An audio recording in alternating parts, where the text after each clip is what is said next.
Hello and welcome back to my podcast, Now Your Yoga and the World. Namaste to all of you.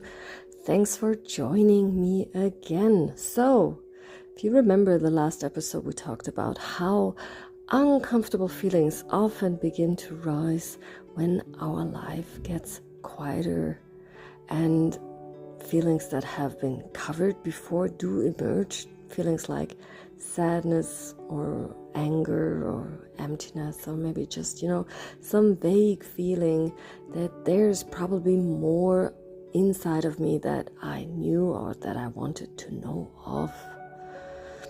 So when we begin to notice these feelings again, sometimes what also can happen is that we clearly see how often we just get distracted so quick.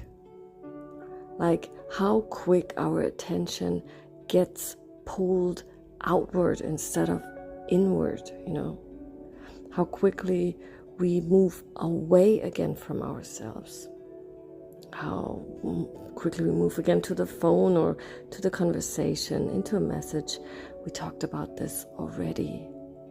And what happens then, and how we can stop that, how we can keep our attention on ourselves, not getting pulled out again. I want to talk about this topic today. Actually, attention, but not like just attention in general. Attention and how we can keep a little more of it within ourselves in everyday life, just to make that clear. When we become more sensitive to what is happening inside of us, we also become more aware of what does keep us pulling away from it. And I think many of us do not even notice how often they keep pulled away from themselves during the day. Not because there's something wrong with it, it's just like the world is built that way. Everything is asking for our attention. Everything. The phone, or just maybe a sound on the street, or just a message you receive, and maybe just some random thoughts or a task. Oh, my colleague or a person who's coming up to me and wants something from me, and flip, my attention has gone again.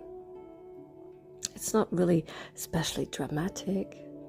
It's just these small, continuously interruptions that slowly, more and more, pull us away from ourselves.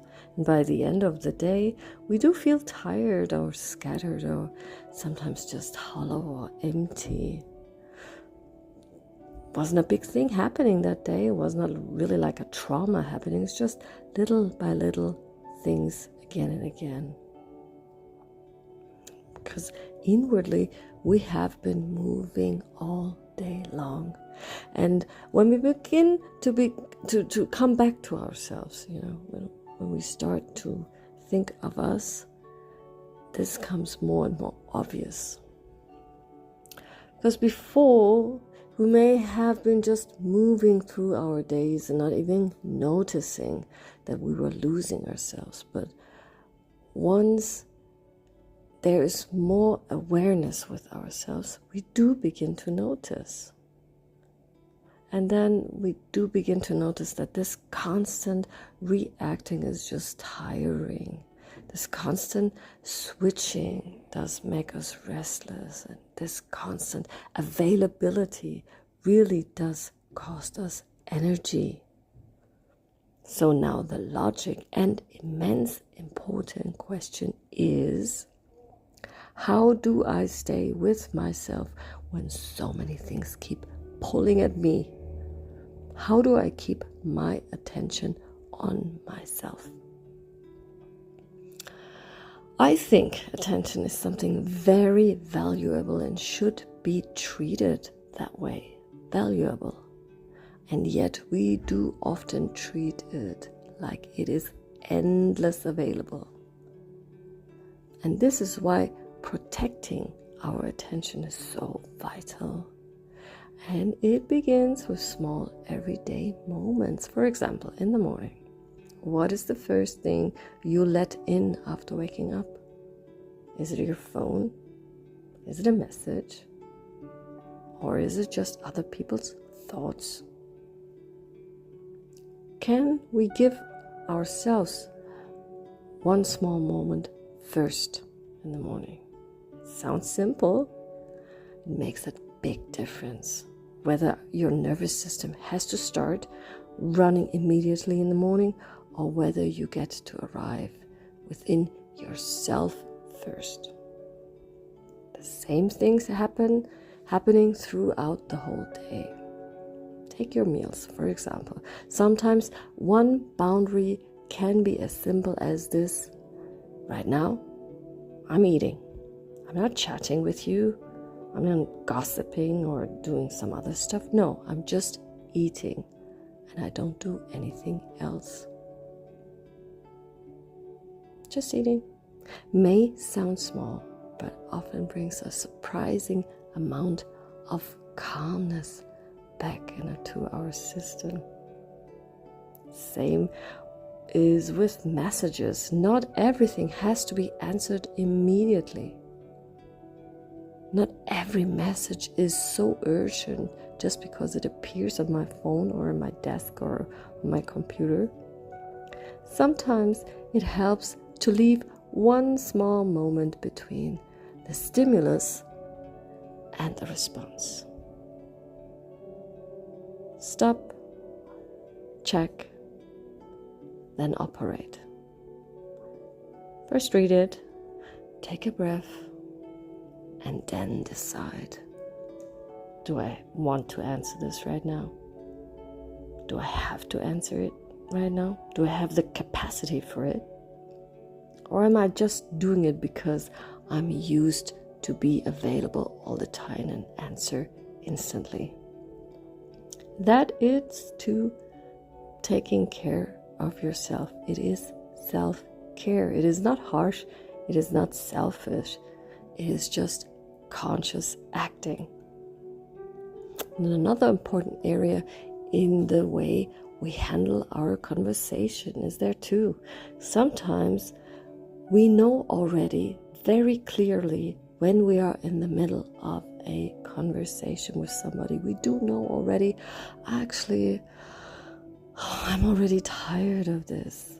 Actually, this is just too much for me right now. Actually, I would rather stop and get out of this energy for a moment. But still, we stay. Why? Out of habit, out of politeness, or because we don't want to disappoint anyone. Maybe this is also a place where you and me and everybody can begin to listen a little more closely to ourselves. Do I really need to continue right now? Would it be more honest just to pause and stop? You could try to maybe keep the conversation shorter, or maybe just answer later, or maybe just say, hey, sorry, I need a moment. It does not have to be a big thing. Sometimes small boundaries are already enough. Finally, at the end of the day, protecting your attention might be very simple just by not taking everything into bed with you. And so allowing the nervous system to relieve itself and stop attaching to everything. And when I say attaching, I'm not only talking about phones or messages. It can also be other people's moods. They can tear you down. People are tense. People are irritated. People can bring extra pressure into a room. Notice how it changes. Then if we are not careful, we begin to carry this too, as if it was ours. This is crucial because especially when we are feeling more ourselves again, this can happen very quickly. Sometimes it helps to quietly say to yourself, hey, I noticed this. I notice how the mood changes. But I do not take it in. I can just observe it. Even that small sentence can help you stay a little more with yourself. I think keeping your attention with yourself does not mean shutting the world out. It simply means becoming more aware of where you lose yourself in everyday life. Where you leave yourself, where you keep reacting, where you actually need a pause, and then not trying to change everything at once. Just starting small. Check in with yourself frequently during the day and ask yourself, where is my attention? That is often how more calm can begin. More clarity and more of a feeling that you are not constantly being pulled away from yourself. So maybe the question today is not how do I protect myself from everything, but more simply just where do I lose myself most quickly in everyday life? And what would change if I took a little better care of my attention here first? Thank you for being here with me today on my podcast. Until next time, please be gentle with yourself. Take good care of your energy and keep finding your way back to yourself in small, everyday moments. Namaste, love and light.